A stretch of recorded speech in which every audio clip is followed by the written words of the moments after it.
Wow, these last two chapters of Bleach have been absolutely amazing. Now, I purposefully waited to make any remarks about them because it was in the middle of this fight, but I've got to say that Kubo does not disappoint. In his last arc, he is going as strong as he possibly can. Now, at the beginning of chapters 565, we see Renji was sleeping and he was just resting in his unknown area during the nighttime, and he woke up in the morning and headed out. At the same time, we see that Nana was just watching him. Now, before I assumed that he was the letter N, but I looked it up and he was actually the letter U. So I'm just wondering, what is Nana gonna be able to do against Reggie in his kind of state, because he was able to beat Master Masculine and he was 2 ranks higher than Nana, but so he's got to pull off some incredibly hack special ability in order to even stand a chance. There's no way he's going to be able to fight Reggie head on, and he did mention something about looking at him for a long time, so that's probably going to relate back to directly what his ability is. But what I especially like now is that Renji was resting this entire time, which means that he's going to be fresh for his next fight, and he's not going to be going in a gauntlet, fighting Quincy after Quincy, and trying to exhaust himself before he even reaches the stronger higher-ups.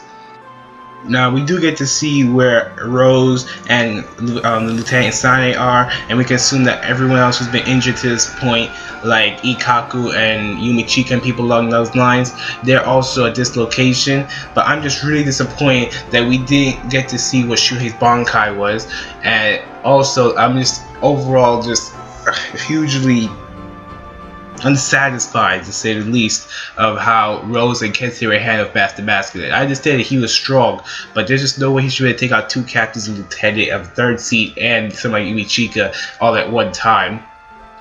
But obviously those 2 things take a back seat to what actually happened in these 3 chapters, which was the fight between Rukia and AsNodt.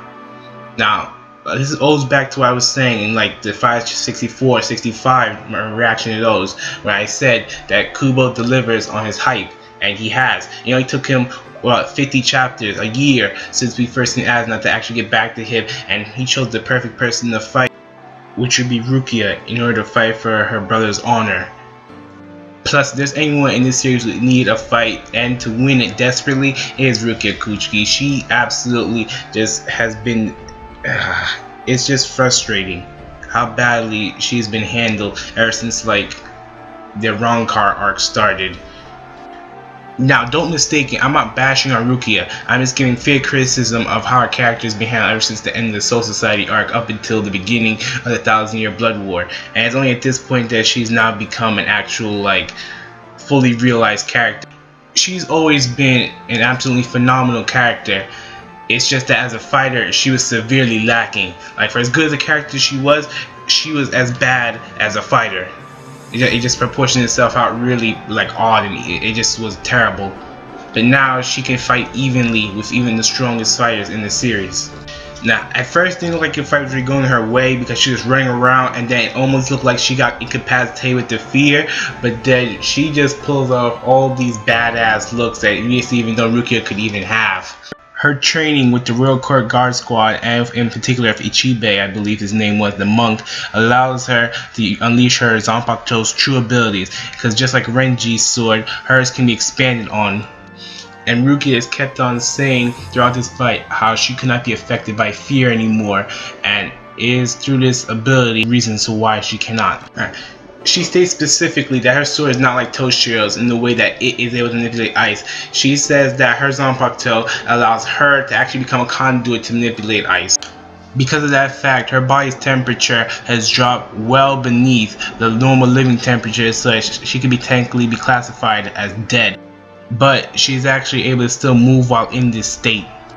Now, unfortunately for AsNodt, his ability relies on his thorns hitting his opponent and that black ooze going into his opponent's like bloodstream, and from there he's able to manipulate them and create what they fear the most. But since her body's like dead frozen already, there's nowhere for it to actually go once it hits her, effectively neutralizing all of his capabilities. Now, you could say this is Deus Ex or it's plot convenient for Rukia, but it all is very logical in the way that his powers work, and if it wasn't like this, he would be very hacked. Like, if all he needs to do is just hit you and it goes into your spiritual pressure or something like that, or your reishi, and he can manipulate you from there, that would be too much power for him to control, and he'd be like 2 or 3 ranks higher than he is right now. Very reminiscent of like Zomi LaRoque's in the way his ability works. Although the only weakness to him was that it was relying on the speed of his opponent, and it is a keto based ability. If it wasn't for those 2 facts, he would be probably the strongest Espada. Rukia shows that she can drop her body to specific points beneath 0 in temperature. At 18 degrees below 0, she's able to cut AsNodt, and his blood is completely frozen over so he can't even bleed. At 50 degrees beneath 0, she can actually create earthquakes, which is astounding. I didn't even know you can do things like that with ice. And finally, at 273.15 degrees Celsius under 0, which equates to about 450 degrees Fahrenheit, she actually goes into a state of absolute 0, where all molecular function is just frozen and ceases to actually exist. But the only drawback to this is that she can only maintain this for 4 seconds. But with those 4 seconds, she manages to pretty much just completely freeze over AsNodt. We're not talking about like Grimmjow freeze 1 layer of ice. We're talking about everything down to his core being completely just like frozen. Although I'm pretty sure in a state of absolute 0 even, there's still some level of like molecular, like just a little hint of energy within your cells. Now, 2 things have to be addressed at this. 1, it should be physically impossible for Rukia's body to be able to function at absolute 0 for any amount of time. But you have to consider, first of all, besides the fact this is manga and that everything is misconstrued when it comes to logic and physics, is that we look at someone like Yamamoto, who his body can literally survive at the heat of the level of the sun, and his body is just not completely disintegrate. So if he could do that, and that consider her like his exact polar opposite, and her body can maintain itself even in a state of absolute 0. Granted, I'm pretty sure that negative 273.15 isn't nearly enough to like oppose the sun, because you get to be something like negative like 4,000 or 5,000 to do that. But you get my general point right there. And number 2, which is that this ability is very limited.